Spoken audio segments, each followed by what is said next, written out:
प्रधानमंत्री नरेंद्र मोदी ने कहा है कि निर्माणाधीन नोएडा अंतर्राष्ट्रीय हवाई अड्डा राष्ट्रीय राजधानी क्षेत्र और उत्तर प्रदेश में यातायात संपर्क को मजबूत करेगा और इससे लोगों को काफी आसानी होगी। सोशल मीडिया मंच एक्स पर अपने पोस्ट में प्रधानमंत्री मोदी ने कहा कि उनकी सरकार ये सुनिश्चित कर रही है कि आम लोगों के लिए उच्च गुणवत्ता वाले बुनियादी ढांचे का निर्माण हो और वे समृद्धि बढ़ाने के लिए संपर्क सुविधा की शक्ति का लाभ उठा सकें।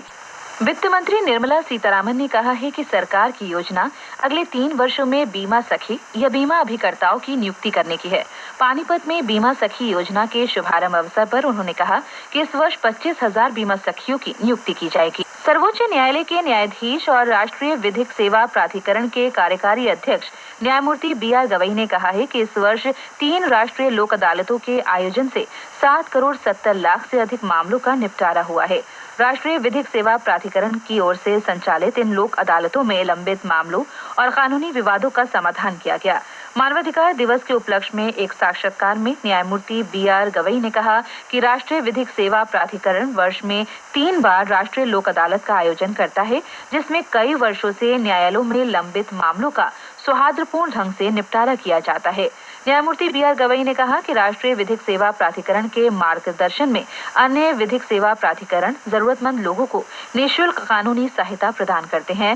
साथ ही वे मानवाधिकारों के संरक्षण की दिशा में भी सक्रिय कदम उठाते हैं। देश भर में आज मानवाधिकार दिवस मनाया जा रहा है। प्रतिवर्ष 10 दिसंबर को मानवाधिकारों के संबंध में संयुक्त राष्ट्र की घोषणा के संदर्भ में मानवाधिकार दिवस मनाया जाता है। संयुक्त राष्ट्र आम सभा ने वर्ष 1948 में मानवाधिकारों की सार्वभौमिक घोषणा को अपनाया और लागू किया था। इसे संपूर्ण विश्व में मानवाधिकारों के संरक्षण के लिए साझा मानक मानदंड के रूप में अपनाया गया। इस वर्ष का विषय है हमारे अधिकार, हमारा भविष्य अभी।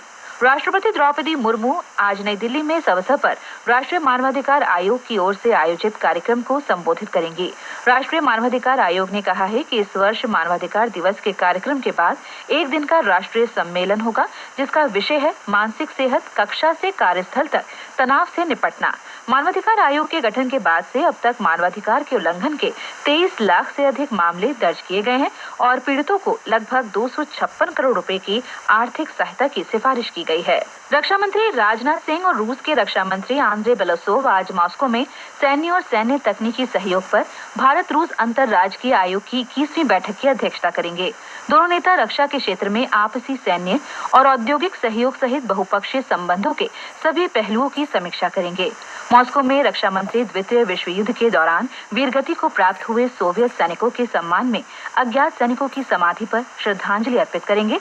वे वहां भारतीय प्रवासियों से भी मुलाकात करेंगे।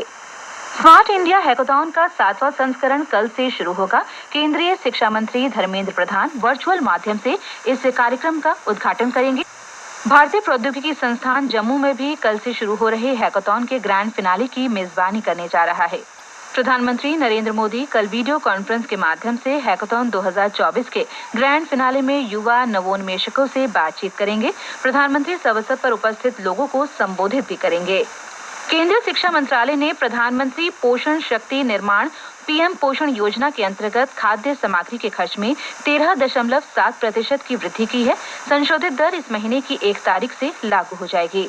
जयपुर में राइजिंग राजस्थान वैश्विक निवेश सम्मेलन का आज दूसरा दिन है। आज इस सम्मेलन के अंतर्गत प्रवासी राजस्थान कॉन्क्लेव का आयोजन किया जा रहा है।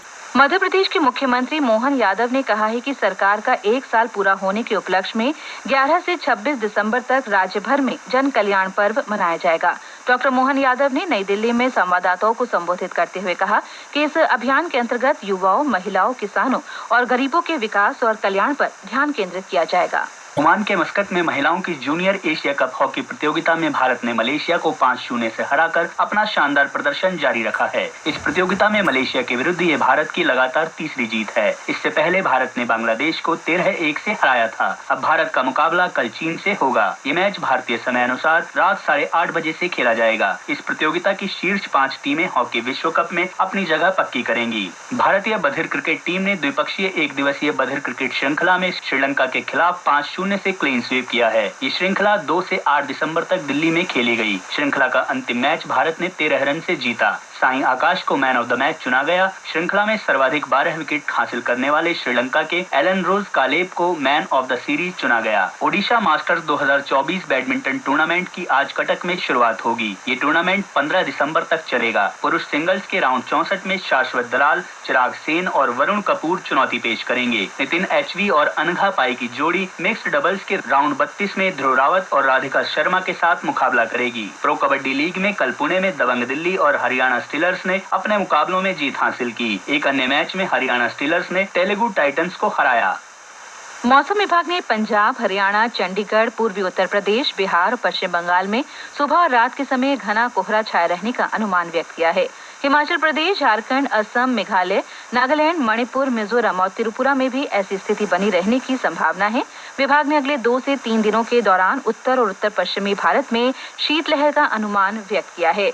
इस बीच राष्ट्रीय राजधानी दिल्ली में वायु गुणवत्ता खराब श्रेणी में है। आज सुबह 7 बजे वायु गुणवत्ता सूचकांक 215 के स्तर पर रहा। केंद्रीय प्रदूषण नियंत्रण बोर्ड के अनुसार दिल्ली के कुछ क्षेत्रों में वायु गुणवत्ता सूचकांक 300 के स्तर को पार कर गया। सोरोस और अडानी मुद्दों पर नहीं चली संसद, आमने सामने सत्ता पक्ष और विपक्ष जमकर हंगामा।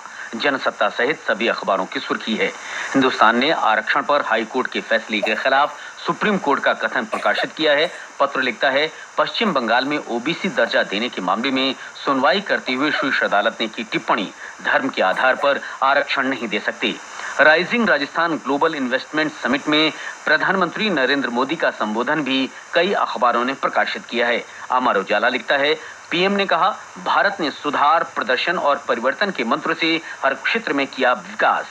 हिंद को मिला नया योद्धा, आईएनएस सुशील रडार को देगा चकमा, शत्रुओं का बनेगा काल। रूस के तटीय शहर कैलिनिनग्राद के तट पर भारतीय नौसेना को सौंपा गया जहाज। दैनिक जागरण की खबर है।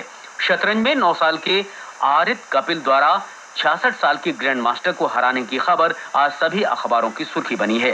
दैनिक भास्कर लिखता है, छोटी उम्र बड़ा कमाल, ग्रैंड मास्टर को हराने वाले पहले भारतीय बने आरित। पहाड़ों ने पर्यटकों को बुलाया, बर्फबारी से मैदानों में हल्की शीतलहर आज से। राजस्थान पत्रिका ने हुस्न पहाड़ों का शीर्षक से शिमला की मनमोहक तस्वीरों के साथ ये खबर प्रकाशित की है।